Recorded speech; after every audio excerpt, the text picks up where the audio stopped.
Muy bienvenidos nuevamente a un repaso más de la lección de escuela sabática. La lección número 10 es la que vamos a estar estudiando en esta semana, lección que pertenece al último trimestre del año 2023. Esta lección lleva como título Misión en favor de los no alcanzados, siendo esta la primera parte.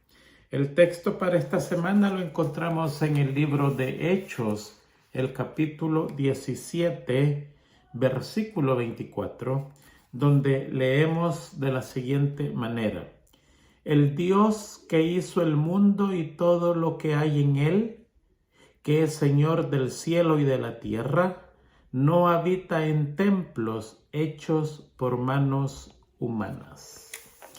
La lección de esta semana se concentra en el capítulo 17 de Hechos, del versículo 16 hasta el final, donde vamos a estar estudiando la visita que hizo el apóstol Pablo a Grecia, específicamente la ciudad de Atenas.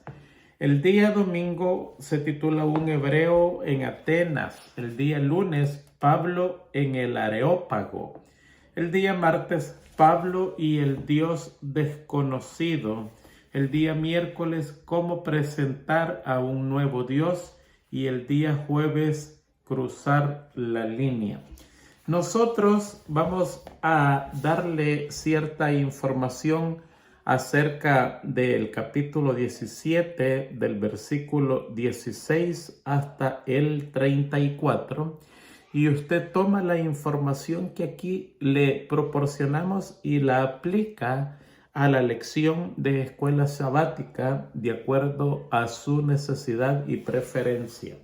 Así que vamos a comenzar. Antes de comenzar, quería decirle a los hermanos nuevos de este programa, muchos me llaman pastor. Yo no soy pastor, yo soy un laico. Así que les hago saber porque me llaman tanto pastor que cuando me llaman hermano Tony ya me siento incómodo y eso es incorrecto. Soy el hermano Tony para todos ustedes. Así que les quería hacer saber eso, ¿no? Muy bien, vamos a comenzar con la lección. Allí el apóstol Pablo está llegando a una de las ciudades más avanzadas en cultura en el mundo entero, que aún alcanza hasta nuestros días. Aquí hay gente culta, filósofos, escultores, pintores, doctores, abogados, gente que le gusta estudiar, pero el apóstol descubre allí que esta ciudad tiene un paganismo excesivo. Estos versículos del 16 al 21 habla acerca de Pablo en Atenas. Del 22 al 31, que son 10, 11 versículos, habla de la predicación del apóstol Pablo, y del 32 al 34, el resultado de la predicación del apóstol Pablo. Así que lo vamos a dividir en esas tres partes y nosotros vamos a leer los primeros versículos que habla de Pablo en Atenas para que tengamos una idea más clara de lo que está pasando. Capítulo 17, versículo 16 dice: Mientras Pablo los esperaba en Atenas, su espíritu se enardecía viendo la ciudad entregada a la idolatría. Así que discutía en la sinagoga con los judíos y piadosos, y en la plaza cada día con los que concurrían. Y algunos filósofos de los epicúreos y de los estoicos disputaban con él, y unos decían: ¿qué querrá decir este palabrero? Y otros: parece que es predicador de nuevos dioses, porque les predicaba el evangelio de Jesús y de la resurrección. Y tomándole, le trajeron al Areópago, diciendo: ¿podremos saber qué es esta nueva enseñanza de que hablas? Pues traes a nuestros oídos cosas extrañas. Queremos, pues, saber qué quiere decir esto. Muy bien, esa es la primera parte que vamos a estudiar. La ciudad de Atenas era una ciudad extremadamente culta. Allí había un pueblo estudioso. Allí habían grandes físicos, matemáticos, astrólogos, filósofos, doctores, abogados. Una ciudad brillante que aún alcanza con sus enseñanzas hasta nuestros días. Por ejemplo, de ahí viene Pitágoras, que hizo el álgebra famosísima, que da dolor de cabeza aún comprender lo que él estaba enseñando con esas ecuaciones. De allí de Atenas salen hombres de renombre. Por ejemplo, tenemos Alcibiades, Alcibíades, creo que se pronuncia correctamente. Tenemos Arístides, Aristóteles, Pericles, Platón, Sócrates, Sófocles. Todos ellos son atenienses. O sea que estamos hablando de una ciudad que tiene gente muy estudiada y era el centro cultural de ese mundo para esos días. Y Pablo llega allí porque va huyendo de la ciudad anterior que estuvo. Y cuando está en Atenas se da cuenta que hay una idolatría terriblemente grandes en medio de una gente extremadamente culta, filósofos, retores, oradores, pintores, estatuarios y jóvenes que venían a aprender filosofías y artes. Toda esta gente estaba allí, pero estaba inundado de idolatría. Fíjense que esta lección es una combinación de la Biblia, el espíritu de profecía y mucha historia. Aquí le vamos a presentar mucha historia para comprender realmente qué es lo que estaba pasando allí. Tenían ídolos por todos lados. Allí hay un historiador que se llama Pausanias y él dice que allí había un altar a la misericordia. Habían hecho un ídolo a la misericordia, un ídolo a la vergüenza, un ídolo a la fama, un ídolo al deseo, y había un altar dedicado a 12 dioses y tenían, dice él en la historia, el altar a un dios desconocido. De este es el que está hablando Pablo, porque él camina en la ciudad de Atenas y se da cuenta que allí en todos esos monumentos que tenía hay uno que se llama el altar al dios desconocido. Plinio, otro historiador, dice que para ese tiempo Atenas tenía más de 3,000 ídolos, 3,000 estatuas en la ciudad y un sinfín de imágenes menores dentro de las paredes de las casas. Esto eran dioses, semidioses y héroes del tiempo antiguo. A cada puerta, cada pórtico de una casa tenía su dios protector. Cada calle, cada plaza, cada barrio tenía un templo a un dios de ellos. O sea que era extremadamente idólatra. Pero allí había belleza. Ahora vamos a saltar al espíritu de profecía. Dice, la ciudad de Atenas, este es el capítulo 23 de Hechos de los Apóstoles. Debería de leerlo para que se dé cuenta lo que pasa allí. Yo creo que se llama el título de Berea a Atenas. Así se llama el título del capítulo 23. Dice, la ciudad de Atenas era la metrópoli del paganismo. Allí se magnificaban esculturas, pinturas, la belleza del esplendor del arte. Por doquiera los santuarios y templos se erigían y representaban gastos incalculables, o sea que no era tener imágenes por tenerlas, no, era algo sumamente arreglado. Y termina diciendo ese párrafo que no lo voy a leer todo. Todo esto convertía a Atenas en una vasta galería de artes. Y allí está Pablo en medio de eso, con el corazón ardiéndole de ver tanta idolatría. Y él, mientras está esperando a los otros que se regresaron a Berea, él comienza a predicar. Y el versículo 17 dice: así que discutí en la sinagoga con los judíos y piadosos, y en las plazas cada día con los que concurrían, y algunos filósofos de los epicúreos, sí, así se lee, epicúreos y de los estoicos disputaban con él. Y unos decían: ¿qué querrá decir este palabrero? Este que habla tantas palabras. Eso es lo que están diciendo. Este hombre que habla demasiado, ¿qué es lo que quiere decir? Y otros decían: parece que es un predicador de nuevos dioses. Ahora, allí vamos a parar. Fíjense que la Biblia dice que habían filósofos de dos escuelas. Unos se llamaban los epicúreos y los otros se llamaban estoicos. Los epicúreos eran ateos. Déjenme explicarle eso para que entendamos lo que está pasando.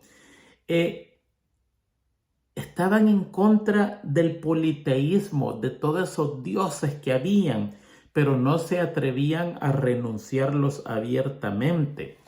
Ellos creían en Dios, pero creían que en esos dioses estaban tan lejos que no podían preocuparse por las necesidades, dolores o sufrimientos del hombre. Entonces ellos decían: a esos dioses no les importa. Entonces realmente no hay dioses. No creían en la inmortalidad del alma. Creían que cuando una persona moría, ahí moría y se terminaba todo. Y creían mucho en la complacencia de todos los apetitos, una vida de alegría y sensualidad. Buscaban la felicidad en la indolencia o haraganería, en el afeminamiento y la voluptuosidad. O sea, eran depravados totalmente y no tenían a Dios. Estos no creían en Dios, los epicúreos. Yo creo que así se pronuncia esta palabra. Sí, epicúreos. Eran ateos, no creían en Dios y tenían una vida depravada. Pero estaban los otros que eran los estoicos. Estos creían en Dios. Eran algo así como los fariseos. Ellos creían en Dios, pero tenían un problema, que ellos creían en el panteísmo. Creían que Dios había hecho la tierra, a los hombres, y por eso Dios se encontraba en cada criatura, en cada cosa creada. Por lo tanto, creían en el panteísmo. Eran severos en su manera de hablar, y como los fariseos se enorgullecían de su propia justicia, eran algo así parecido como los fariseos, que tenían una religión férrea, aunque creían en Dios. Entonces aquí encontramos dos escuelas diferentes. Los epicúreos, que eran ateos y liberales, y los estoicos, que eran creyentes de Dios, pero panteístas. ¿Cuál es el problema de estos dos? Bueno, que estos dos escuelas siempre han sido hostiles al evangelio. Los epicúreos desarrollaban el placer y los estoicos el orgullo. Y los dos sistemas conducían a la idolatría, porque al no creer en Dios, el hombre se hace de cualquier otro dios. Toda aquella persona que no cree en Dios del cielo hace de cualquier cosa su ídolo. Y los estoicos, al creer que Dios está en todo, de cualquier cosa hacían un ídolo, de un árbol, de un animal, inclusive de una persona. Entonces, estas dos escuelas, aunque eran diferentes, llevaban a lo mismo, idolatría de primera línea. Los dos promovían la idolatría, aunque con diferente pensamiento. Ahora, ellos se acercan a escuchar a Pablo y los epicúreos dicen: ¿qué querrá decir este charlatán, este palabrero? Y los estoicos decían: parece que es un predicador de nuevos dioses. Mire la manera de pensar. Fíjense que yo me fui a estudiar la palabra palabrero o charlatán. E interesantemente, esa palabra en griego es espermólogo, que viene de espermatozoide. Espermólogo, y quiere decir alguien que recoge las basuras del conocimiento. Realmente significa recolector de semillas, parecida a un pájaro que anda recogiendo los restos de semillas que cayeron en el suelo. Lo consideran a Pablo como un recolector de restos de pensamiento. Y esto era un desprecio para cualquier pretendido maestro. Estos son los epicúreos diciendo: ¿quién es este charlatán? Este ha escuchado un poquitito de conocimiento y lo anda esparciendo. Mientras que los otros decían: no, este es un predicador de nuevos dioses. Fíjense lo que el espíritu de profecía dice en cuanto a esto. Dice... los grandes hombres de Atenas no tardaron en enterarse de la presencia en su ciudad de un maestro singular. Algunos estaban listos para ridiculizar al apóstol como a uno muy inferior a ellos, tanto social como intelectual, y ellos dijeron con mofa: ¿qué quiere decir este palabrero? Otros, porque les predicaba Jesús y la resurrección, dijeron: parece que es predicador de nuevos dioses. O sea que aquí encontramos una gente que es culta, pero al mismo tiempo es humilladora. Están tratando de sentir al apóstol Pablo inferior a ellos mismos. Muy bien, ahora viene la parte interesante. Y tomándole, le trajeron al Areópago, diciendo: ¿podremos saber qué es esta nueva enseñanza de que hablas? Cuando usted va al espíritu de profecía, usted se da cuenta por qué lo llevaron al Areópago. Es porque después de conversar con él, se dieron cuenta. Se lo voy a leer mejor. Se lo voy a leer. Entre aquellos que se encontraron con Pablo en la plaza habían algunos filósofos de los epicúreos y de los estoicos. Pero estos y todos los demás que trataron con él vieron pronto que tenía un caudal de conocimiento aún mayor que el de ellos. O sea, en pocas palabras, estos filósofos se quedaron cortos, ¿ok? Y allí ellos comenzaron a decirle que no se atreviera a ir al Areópago, porque allí había sido sentenciado Sócrates por predicar a un Dios nuevo. Y aquí hay un problema, porque Pablo le discutía a esta gente lógica con lógica, filosofía con filosofía, elocuencia con elocuencia. Entonces no podían ganarle. Ahora dice: sus oponentes paganos le llamaron la atención a la suerte de Sócrates, quien por haber predicado dioses extraños había sido condenado a muerte, y aconsejaron a Pablo que no arriesgara su vida de la misma. Pero el apóstol Pablo no hizo caso de eso y estaba convencido de que tenía que predicar, y los demás, al ver que no hacía caso, entonces decidieron llevarlo al Areópago. Entonces, ¿qué era el Areópago? Primero tenemos que entender qué era este lugar. El Areópago era un distrito de Atenas. La ciudad de Atenas estaba dividido en 5 porciones y una de esas porciones se le llamaba el Areópago. Y era un punto muy sagrado en Atenas. La gente, con el recuerdo y la asociación, los inducían a verlo como algo supersticioso. Lo veían con una reverencia supersticiosa, y en la mente de algunos solo llegar allí se convertía en terror. Era un lugar donde se juzgaba, se hacían juicios muy serios, y por eso es importante comprender el Areópago, qué es lo que es.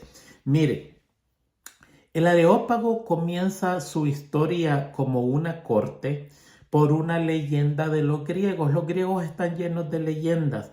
Dicen de que allí el primer caso fue el caso de Marte y de Neptuno, que son 2 planetas, pero esa es la leyenda de ellos. Dicen que Marte tenía una hija que se llama Alcipe, y Neptuno tenía un hijo que se llamaba Abirrotio. Abirrotio, violó a Alcipe, la hija de Marte, y Marte lo encontró en el mismo acto de violación y mató al hijo de Neptuno. Neptuno, enojado por la acción de Marte, lo llevó a la corte en este lugar, en el Areópago.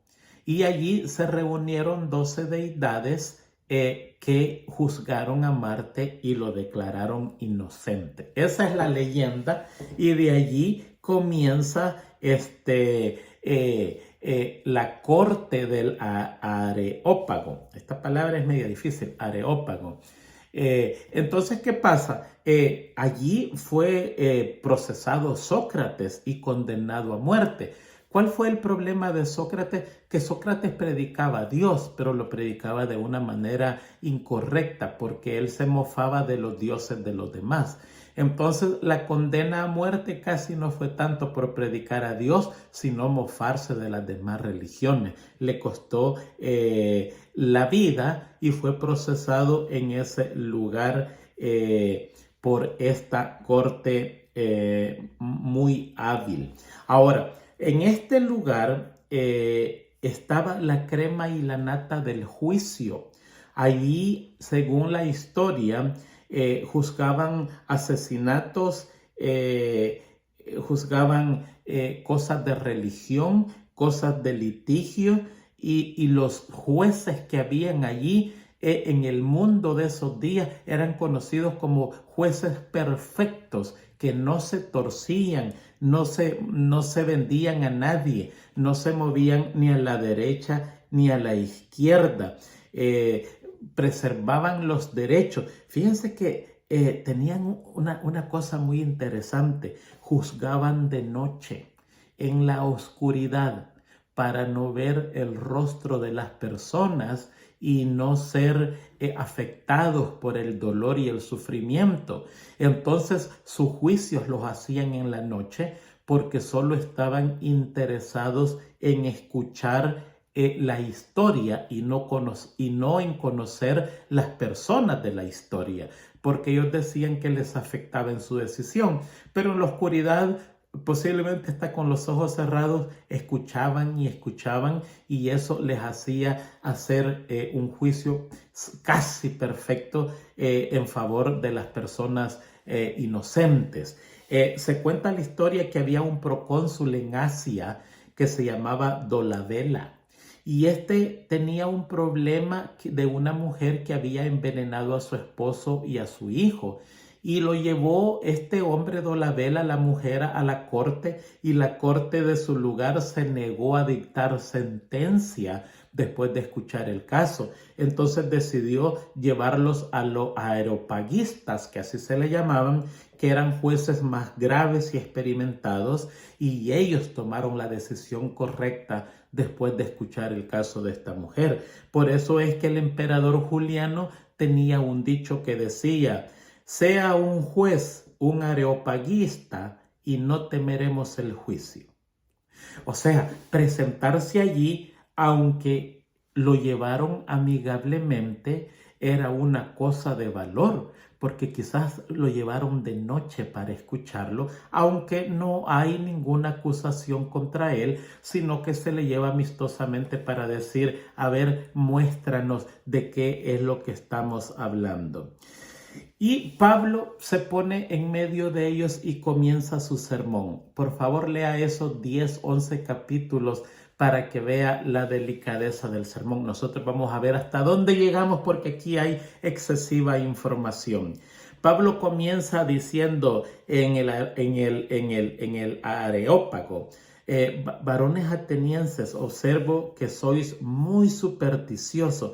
La palabra superstición allí, si se entendiera como se entiende ahora, sería un insulto, pero en sí la palabra griega para superstición no es insulto, sino un halago, porque si la traducimos realmente a lo que sería el español, la palabra griega es deisidaimonesteros, es bien larga, que significa supersticiosos, pero esta palabra más bien quiere decir: veo que en todos los asuntos sos más respetuoso que los otros en lo divino. Dicho en otras palabras, son más temerosos de la divinidad que los otros griegos. Entonces, él comienza dando una adulación correcta, porque eso es lo que pasa con esta gente. Tienen todos los dioses y allí ellos tratan que ningún dios se quede fuera de la lista, del catálogo de dioses que ellos tienen en esa ciudad. Muy bien, su sermón es un sermón conciliatorio. No comienza diciendo que ustedes son hijos del diablo. No. Es un sermón conciliatorio. Comienza diciendo: los veo que son súper religiosos. Está bien. Y él comienza con eso. Y no es malo darle crédito a los demás cristianos por lo buenos que tienen en su religión. Recuerden, hermanos, en todas las religiones hay cosas buenas, no solo en la de nosotros, ¿no? Todas las religiones todas tienen cosas buenas, y no tiene nada de malo decir: no, a mí me gusta tu religión por esto, qué cosa más bonita lo que hacen. Pero tenemos que tener cuidado en no parar allí, porque siempre hay un antagonismo, hay una contraposición entre la verdad y el error. Siempre tenemos que tener la conciliación con la controversia, y tenemos que saberlo mezclar para ser muy justo. Ahora fíjense que en este sermón, que ya vamos en el minuto 30, increíble, usted encuentra muchas características. Este sermón lo hizo Lucas, lo condensó en 10 versículos, 11 versículos, pero Pablo predicaba mucho. Eutico se le cayó de la ventana porque se quedó dormido de las largas predicaciones de Pablo. Hay varias partes en la Biblia donde dice: y Pablo predicó hasta el amanecer. Por lo menos una me estoy recordando en este momento. Pero aquí Lucas reduce este sermón a 10 versículos para hacernos saber cuáles fueron los puntos importantes de este sermón. Y ahí encontramos elegancia, destreza, sencillez, expresión y progreso del pensamiento. Es un hermoso sermón. Lucas presenta en 11 versículos todo eso. Muy bien, vamos a pasar esto. Lástima que es muy poquito tiempo. Versículo 24 y 25. El Dios que hizo el mundo y todas las cosas que en él hay, siendo el Señor del cielo y de la tierra, no habita en templos hechos por manos humanas. Fíjense que aquí asesta un golpe, pero un golpe certero en contra de la idolatría, hablando de un Dios que es creador. Allí no él está negando la multitud de deidades que está allí. No está golpeando a nadie por tener Dios. Él está diciendo que el Dios que tiene, que hizo este mundo y todas las cosas que hay en él, siendo el Señor de la tierra, no habita en templos hechos por manos humanas.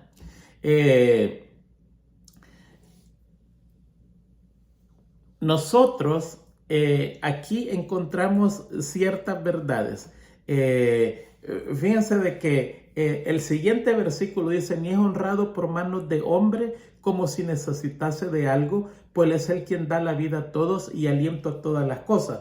Aquí está hablando de dos cosas. Está hablando de el creador y está hablando también del adorador. En pocas palabras, está diciendo: no hay muchos dioses como ustedes tienen, sino que hay un solo Dios. Y hay un solo Dios. Y este Dios no habita en templos hechos por manos de hombres, sino que el cielo no lo puede ni contener. Y hay un pensamiento que tienen los paganos, que los paganos creen que hay que servirle a los dioses. Hay muchas religiones que les ponen ofrenda a los dioses, como que los dioses tuvieran hambre, como que nadie les da de comer. Hay muchos de ellos que dejan comida, dejan frutas, dejan carnes, dejan platos hechos como para que los dioses coman. Y eso es lo que está pasando en Grecia. Tienen tantos dioses, un dios para esto, un dios para lo otro, un dios para aquí, y las manos les están sirviendo a ellos. Y Pablo está diciendo: solo tenemos un Dios, un Señor de todo eso, que hizo el cielo y la tierra, y que no es honrado por hombres. No, Él no necesita nada del hombre. Él es el quien da vida a todos y nos da alientos a todos. Nosotros los humanos no necesitamos a cada quien. El rey necesita hasta la persona más humilde que limpia el palacio. Y el pobre necesita al rico para conseguir trabajo y dinero de él. El rico necesita al pobre por su servicio, pero en el caso de Dios no es eso. Él es Dios y no necesita a nadie. Él nos da todo, incluyendo la vida. Versículo 23, porque pasando y mirando vuestros santuarios, hallé un altar en el cual estaba la inscripción: al Dios no conocido, al que vosotros adoráis, pues sin conocerle es a quien yo os anuncio. Fíjense que los historiadores dicen que ese altar le pertenecía a Jesucristo, a Jehová. ¿Ve? Que los israelitas adoraban y que ni ellos mismos se atrevían a pronunciar su nombre. Ellos habían escuchado historias bien oscuras de la liberación que Dios había hecho de los egipcios y los cananeos. Y por eso dicen ciertos historiadores que habían erigido ese altar al Dios desconocido. Otros creen que este altar fue erigido por Sócrates, porque él adoraba al único Dios verdadero, que le costó la vida, no por su adoración, sino por su burla a la idolatría de la ciudad de Atenas. Por eso le costó la vida. Y hay otra historia que dicen que hubo una plaga en Atenas y todos pedían a su Dios y pedían a su Dios, y la plaga no paraba, hasta que hubo un ciudadano que se llamaba Epaminondas, y él dijo, posiblemente hay un Dios que no conocemos y Él es el que no nos está escuchando las oraciones. E hicieron este altar a ese Dios que ellos desconocían para que escuchara la oración y parara la epidemia. Esa es la historia de ese Dios desconocido que estaba allí, del cual Pablo estaba hablando. Ahora, ellos sabían de Jesucristo. Mire, el eclipse que hubo, no es el eclipse, la oscuridad que hubo cuando Jesucristo murió, ellos supieron de eso porque ellos sufrieron esa oscuridad. Y había en esos días un hombre que se llamaba Dionisio, que él dijo en su propia lengua, dijo Deus ignotus in carne patitur, que traducido es, ahora el Dios desconocido sufre en la carne. Ese es Jesucristo. Pues a ese es el que Pablo le está diciendo, veo que ahí tienen a un Dios desconocido que ustedes adoran sin saber quién es. Él es mi Dios y de Él yo les estoy predicando en esta ocasión. Y sigue diciendo, el Dios que hizo el mundo y todas las cosas que hay en él, y que no habita en templos hechos por manos humanas. Y les traigo esto, ya lo repetí, pero les traigo esto aquí porque aquí Pablo está repitiendo lo que dijo Esteban cuando murió. A Pablo le quedó grabado lo que dijo Esteban. Pablo estaba ahí consintiendo en la muerte de Esteban y ahora él repite las palabras de Hechos 7:48. Dice, si bien el Altísimo no habita en templos hechos de manos, como dice el profeta, el cielo es mi trono y la tierra el estrado de mis pies, ¿qué casa me edificaréis, dice el Señor? ¿O cuál es el lugar de mi reposo? ¿No hizo mi mano todas estas cosas? ¿Cuál profeta está hablando Esteban? Isaías 66, 1, 2 y 3 es exactamente lo que Esteban dijo. Isaías 66 dice, el cielo es mi trono y la tierra estrado de mis pies. ¿Dónde está la casa que me habréis de edificar y dónde es el lugar de mi reposo? ¿No ha hecho mi mano todas estas cosas? Exactamente está repitiendo Esteban, pero él comienza diciendo, el Altísimo no habita en templo hechos de manos. Y Pablo ahora, recordando esas palabras, se lo dirige a los atenienses y dice, el Altísimo no habita en templos hechos por sus manos. ¿Qué es lo que está pasando con nuestras iglesias? ¿Allí habita Dios o no? La Biblia dice que no, pero nuestras iglesias son santas. No porque Dios habita en ella, sino que son apartadas para los actos más elevados de adoración a Dios. Dios se hace presente cuando sus hijos están allí reunidos en su nombre. Usted se puede reunir en una iglesia para celebrar un cumpleaños. Usted no se ha reunido en el nombre de Dios. Pero cuando 2 o 3 o más se congregan en el nombre de Dios para darle adoración, Él se hace presente. Y aquí el apóstol da un golpe aplastante a la idolatría totalmente. Él pulveriza los templos carísimos donde no se ha escatimado precio para hacerlo. Y él dice, eso de nada sirve. Porque Dios no es honrado por ningún hombre, no necesita quien le ayude. Si Él necesitara algo, Él mismo lo hiciera. Él es el quien da la vida a todos y aliento y todas las cosas. Y hace una terrible destrucción a la idolatría, pero el pueblo que está ahí reunido no se da cuenta, porque no está atacando a la religión de ellos, sino que está hablando de su propio Dios. ¿Sí se da cuenta? Eso es para nosotros, para aprender. Pablo afirma allí que Dios no depende de las criaturas para su felicidad, para su conveniencia. No, Él no depende de las criaturas. Él dice, nosotros dependemos de Él porque es Él quien nos da vida. Y por eso es que Salmo 50 dice, porque mía toda es la bestia del bosque y los millares de animales en los collados. Conozco todas las aves de los montes y todo lo que se mueve en los campos me pertenece. Si yo tuviera hambre, no te lo diría a ti, porque el mundo es mío y su plenitud. Qué cosa más interesante. Muy bien, vamos a continuar, hermanos. Qué terrible el tiempo. Esto es para hacerlo en unas 4 lecciones. Versículo 26.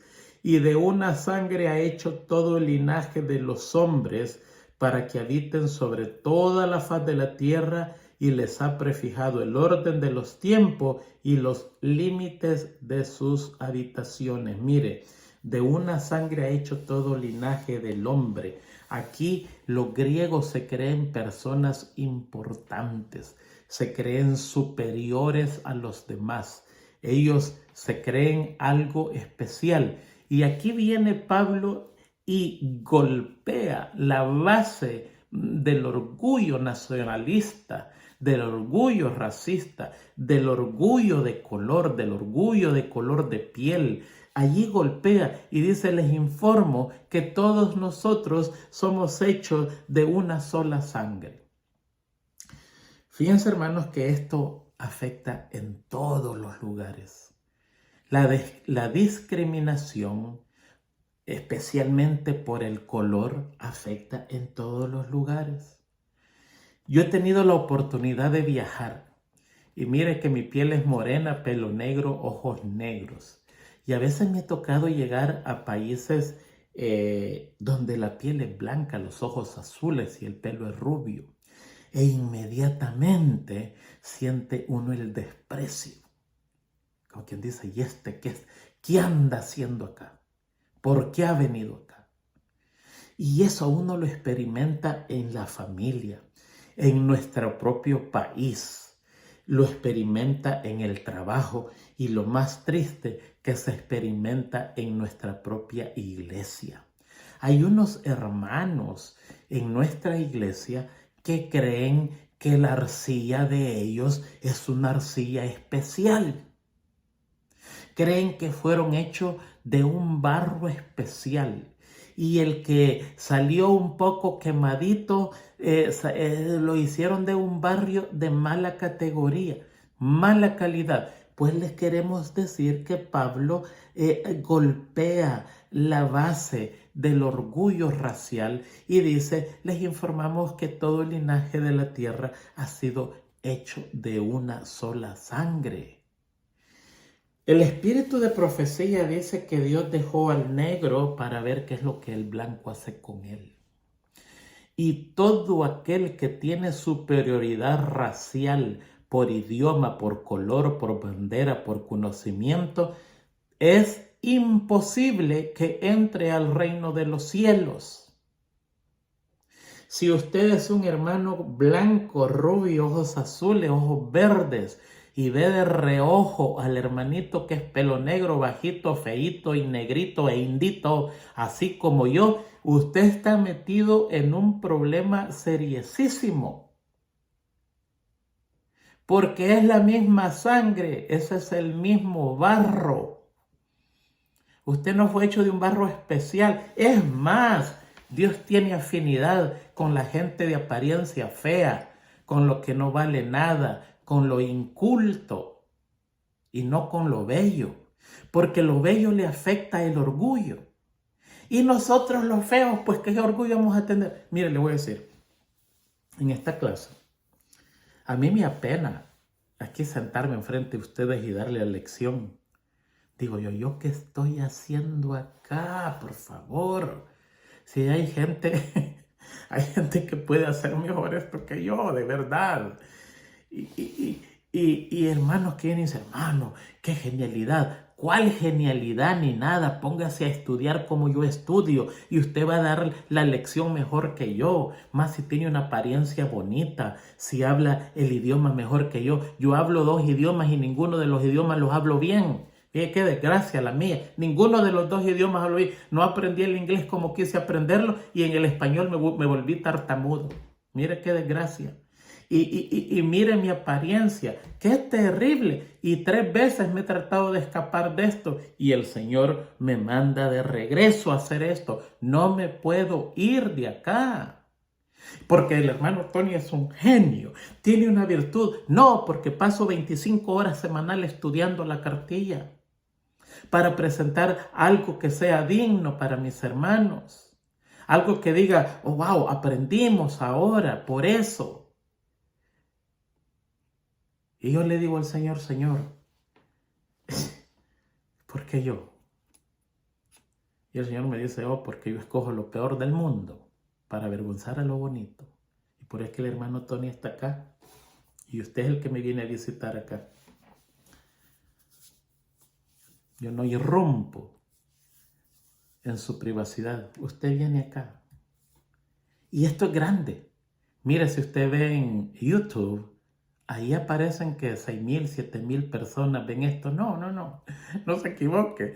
La mayoría entra por WordPress, donde ponemos la página escrita de Escuela Sabática. Y en este momento, tenemos 1.6 millones de personas que han visto la lección. Es algo grande. Dios tiene afín con la persona que no es nada. Yo soy nada. No soy un hombre estudiado, me he autoeducado yo solo con la Biblia, el Espíritu y Profecía y mucha historia y 1000 libros que tengo allí en mis sótanos que los estudio. Pero no soy nada. ¿Qué soy yo? Un conductor de vehículo pesado, de esos que tienen 18 ruedas. Eso es lo que hago. Un indito de El Salvador. ¿Se da cuenta? Todos somos creados de una misma sangre, de un mismo barro, la misma arcilla. Si el horno lo sacó diferente, eso es cuestión de Dios. Y por eso allí dice el mismo versículo, y les ha prefijado el orden de los tiempos y los límites de su habitación. Mire qué cosa más importante. A cada quien le dio una forma de ser, le dijo cuándo va a aparecer, cuándo va a desaparecer, cómo va a aparentar físicamente, qué idioma va a hablar y en qué región va a vivir. Por eso si va usted al otro lado del mundo, nosotros le llamamos a todos chinos porque los vemos todos chinos. Pero aprendemos que no son todos chinos. China es China. Y ahí está Malasia, Laos, Singapur, Filipinas, Vietnam, Corea, Japón, Mongolia. Y cuando usted se relaciona con ellos, usted al nomás verlo sabe de qué país son. No son todos chinos, pero son de esa región y Dios predispuso, según dice el apóstol Pablo, la región donde van a vivir, cuándo van a aparecer, cuándo van a desaparecer, cómo van a lucir ellos físicamente y qué idioma van a hablar. Golpea a los griegos porque ellos en su idolatría tienen dioses para las guerras que le dan la victoria sobre otros pueblos. Van y demuelen esos pueblos y ahí les dice Pablo, el Señor les ha dado los límites de su habitación y ustedes griegos tienen límites de su habitación y no tienen derecho de menospreciar a nadie, mucho menos irse a meter a las habitaciones de ellos y desplazarlos a otros lugares violentamente. Ese es el Dios desconocido que ustedes no saben realmente quién es. De ese yo les estoy hablando ahora.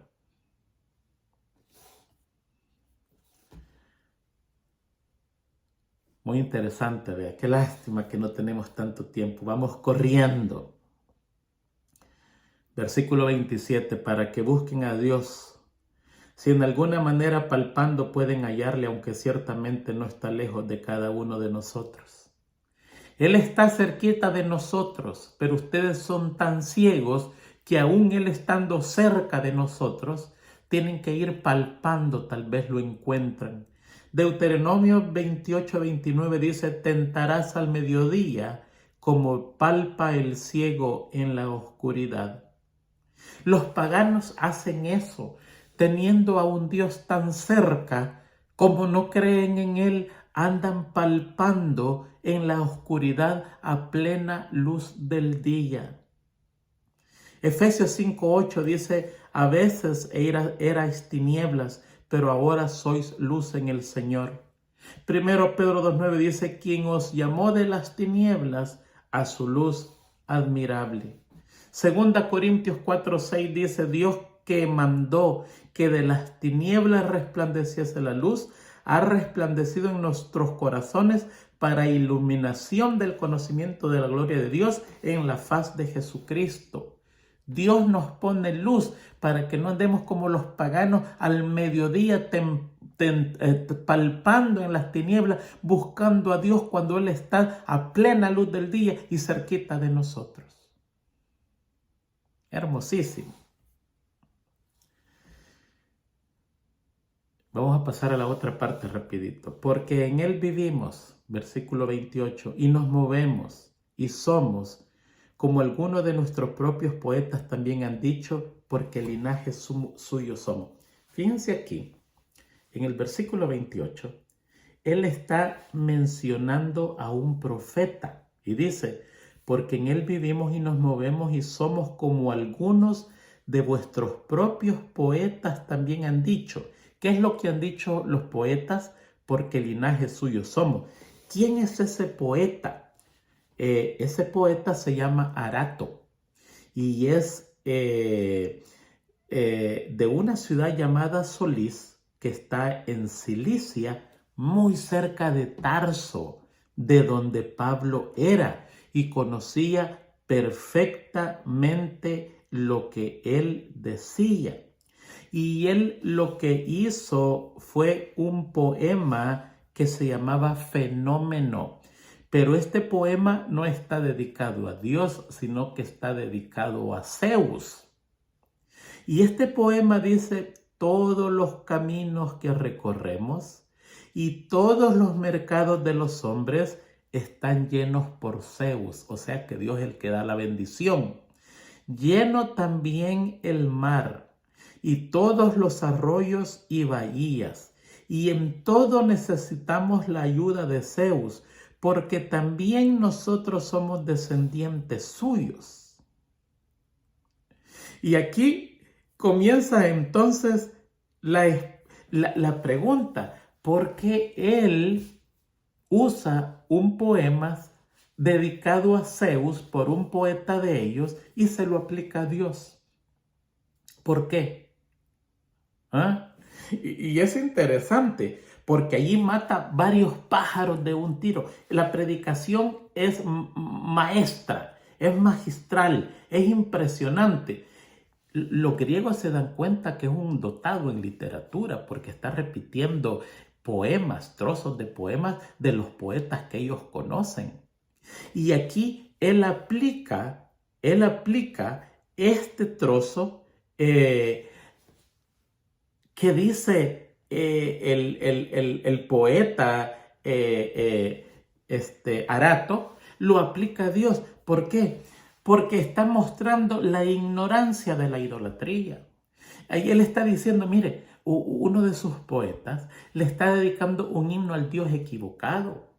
No es Zeus, es Dios, porque somos descendientes de Él. Por Él vivimos, dice, y nos movemos, y por Él somos. Como algunos de vuestros propios poetas también han dicho, somos linaje de Él. ¿De quién? ¿De Zeus? No, de Dios. Entonces, ¿los está humillando? No, les está recalcando su baja estima, porque ellos no pertenecen a un Dios muerto, sino que pertenecen a un Dios vivo. Y el poeta, en su error y en su ignorancia, se lo ha dedicado al Dios equivocado. Y él dice, no, esto es el verdadero Dios, al Dios que ustedes desconocen, que tiene un altar allá para el Dios desconocido. Golpea, pero con todo lo que tiene, el centro de idolatría del mundo en esos días, y nadie dice nada. No pueden. Están embelesados escuchando al apóstol Pablo.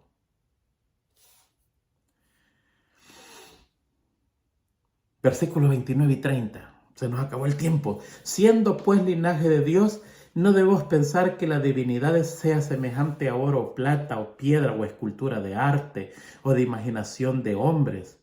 Pero Dios, habiendo pasado los tiempos de esta ignorancia, ahora manda a todos los hombres en todo lugar que se arrepientan, por cuanto ha establecido un día en el cual juzgará al mundo con justicia por aquel varón a quien designó, dando fe a todos con haber levantado de los muertos. ¡Qué impresionante! Ahora el apóstol Pablo vuelve a golpear la idolatría. Le está diciendo, ya que nosotros nos parecemos a Dios, ustedes no pueden hacer un Dios de su imaginación. Estos son dioses que ustedes lo han hecho. Dioses que no hablan, dioses que no ven, dioses que no escuchan, dioses que no caminan, y como no caminan hay que llevarlos cargados en los hombros, en animales, en carreta. Por lo tanto, eso es incorrecto. La adoración es incorrecta. El que los hizo es superior a la estatua. El que talló esa obra de arte en oro, en plata, en madera, en piedra, es superior a la estatua. Demuele la idolatría. Lo que le ardía en su corazón lo está sacando, pero sin molestar a nadie, sin ofender a nadie. Maestra forma de enseñarnos a predicar. Muchos de nosotros somos ofensivos con las demás religiones. Muchos de nosotros comenzamos hablando del demonio, hijos del diablo, hijos de esto, hijos de lo otro. ¡Qué terrible! No podemos hacer eso, hermanos. Nuestro deber es predicar a Cristo sin estar atacando a nadie. Se nos conoce por atacadores de religión y vamos a pagar los resultados de eso. Dice el espíritu de profecía, todo lo que decimos, ya sea escrito o por la pluma, es guardado. Y algún día se nos va a pedir cuenta. Y no vamos a morir por nuestra creencia, ni por lo que dijimos, sino cómo lo dijimos. Tenga cuidado. Y ahora establece un día de juicio. Él hace en este sermón todo. Comienza desde la creación. Golpea la idolatría. Golpea el racismo. Golpea el panteísmo. Predica a Cristo. Y ahora habla de un juicio, y el juicio lo va a hacer aquel que se levantó de los muertos.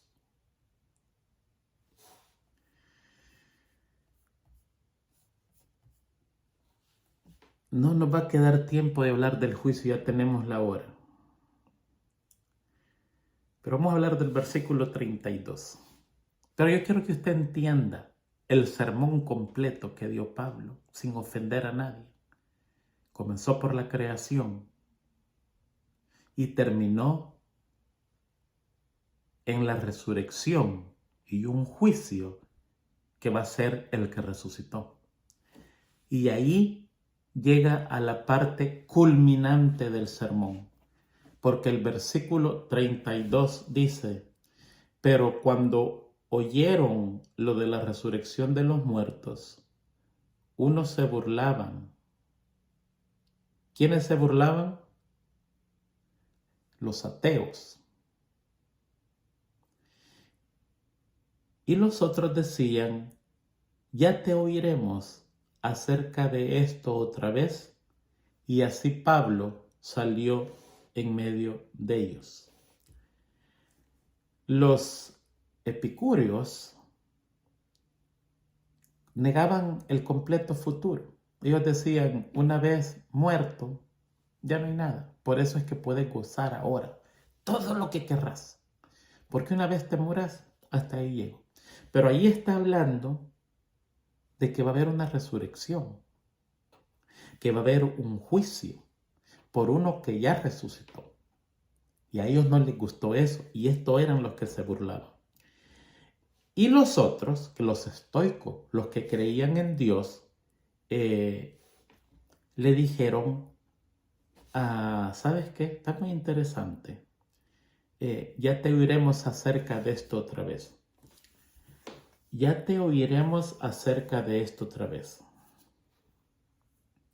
Mire, de ahí aprendemos, ya te oiremos acerca de esto otra vez, que las personas que postergan la investigación sobre la religión rara vez encuentran un periodo favorable para escuchar de nuevo. Todo aquel que le dice, sí, está bonito, pero otra vez vamos a estudiar, ese otra vez nunca va a llegar. Aquellos que posponen examinar la Biblia y prometen que lo va a hacer en un futuro, sencillamente están evitando el inconveniente de convertirse en cristianos ahora. Aquellos que le dicen, ¿sabe qué? Sí, lo vamos a estudiar otra vez. Le están diciendo sencillamente, ahora no quiero ser cristiano. Eso es lo que le están diciendo. Y la tercera es que esta es una manera bien fácil de rechazar el evangelio por completo, sin parecer groseros ni ofensivos. Y por eso es que nosotros nos encontramos con gente que nosotros le damos el evangelio y dice, sí, muy interesante. Pero ¿sabe qué? Otra vez será, esta vez no estoy en condiciones de eso. Yo le agradezco mucho, pero otra vez será. Ese otra vez será, nunca llegará, nunca lo encontrarán. Ese otra vez será, dice, yo no puedo ser cristiano ahora. Y esa otra vez será, dice, te rechazo el evangelio, pero con amabilidad. No veas que soy grosero contigo. Y allí los de Atenas cerraron la gracia para ellos, porque el predicador que llegó botó los fundamentos de la idolatría. Y termina el versículo 34 diciendo, mas algunos creyeron juntándose con él, entre los cuales estaba Dionisio el Areopagita. Según la historia, Dionisio era uno de los jueces, uno de los 12 jueces. Yo he escuchado varias predicaciones donde se presenta la predicación de Pablo en Atenas como un fracaso total. Vamos a ir al capítulo 23 del Espíritu de Profecía para terminar. Y no fue un fracaso. Fue una de las más grandes victorias que el cristianismo pudo asentar a la capital de la idolatría de esos días. Y de esa manera, Dios condenó a esa ciudad, así como Noé condenó al mundo antediluviano. ¿Por qué lo condenó? Déjenme explicarles un poquitito. Miren, dice la Biblia, y Noé condenó al mundo. ¿Cómo lo condenó si lo salvó Dios a Noé? Fácil. Porque en aquel día del juicio muchos se van a acercar al Señor y le van a decir, mira Señor, yo no creí, es que nunca había llovido. Perdóname. Y ya va a ser tarde. No se puede perdonar. Y cuando está esta persona diciendo eso, Jesús o Dios le va a decir, mira, espérame un momentito, Noé, ven Noé. Yo te voy a preguntar a ti, ¿cómo fue que Noé creyó y tú no pudiste creer? ¿Sí se da cuenta? Noé condenó al mundo por obedecer. Y aquí Pablo condena a una ciudad con un solo sermón, porque el resultado de ese espectacular sermón fue burla y los otros posponerlo. En pocas palabras, cerraron la puerta. Miren lo que dice el Espíritu de Profecía. Las palabras del apóstol y la descripción de su actitud y del ambiente que lo rodeaba, como lo traza la pluma inspirada, habían de transmitirse a todas las generaciones venideras como testimonio de su firme confianza, su valor en la soledad y adversidad. No era fácil salir con vida de ese lugar sin predicar el evangelio puro. Y lo logró hacer, lo logró salir con vida y les dio el mensaje que necesitaban escuchar sin comprometerse con la religión de ellos, sin adularlos. Dio el mensaje correcto, pulverizó la idolatría, pulverizó todos los templos equivocados, pulverizó los pensamientos, las teorías equivocadas que tenían. Hizo un desastre total al paganismo. La gran victoria. Así como de la victoria ganada en favor del cristianismo es en el mismo corazón del paganismo. Esto está escrito acá para dejarnos a nosotros, ¿sí? Que se transmitiera de generación en generación la victoria ganada en favor del cristianismo en el mismo corazón del paganismo. Miren lo que termina diciendo. Las palabras de Pablo contienen un tesoro de conocimiento para la iglesia. Estaba en una posición desde donde hubiera podido fácilmente decir algo que irritara a sus orgullosos oyentes y lo metieran en dificultad. Si su discurso hubiera sido un ataque directo contra sus dioses y los grandes hombres de la ciudad, hubiera estado expuesto a sufrir la suerte de Sócrates. Pero con un tacto nacido del amor divino, apartó cuidadosamente sus mentes de las deidades paganas y les reveló el Dios verdadero que era desconocido para ellos. ¡Qué cosa más impresionante! Penosamente estos versículos que hemos leído, el sermón de Pablo y al principio que corrimos, lo tendríamos que haber estudiado por lo menos en 4 lecciones para entender realmente qué es lo que pasó en ese lugar tan temido.